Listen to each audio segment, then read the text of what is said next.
আসসালামু আলাইকুম বন্ধুরা।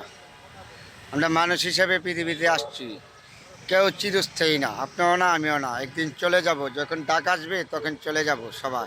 আমিও চলে যাব, আপনিও চলে যাব।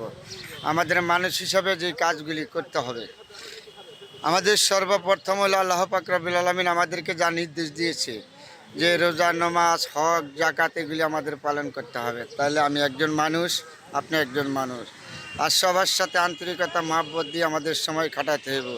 চিরদিন কেউ স্থায়ী না, আমিও চলে যাব, আপনিও চলে যাবেন। আসেন না, সুন্দর জিনিসগুলি আমরা সুন্দর বলি, মন্দ জিনিসগুলি মন্দ বলি। তাহলে আপনার জীবন সুন্দর হইব, আমার জীবন সুন্দর হইব।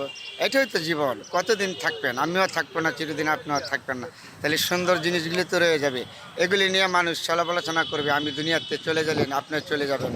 তারপরে আসেন, সুন্দর জিনিসগুলিকে সুন্দর বলি, মন্দ জিনিসগুলি মন্দ বলি। তাহলে আপনার জীবন সুন্দর হবে, আমার জীবন সুন্দর হবে। আলহামদুলিল্লাহ।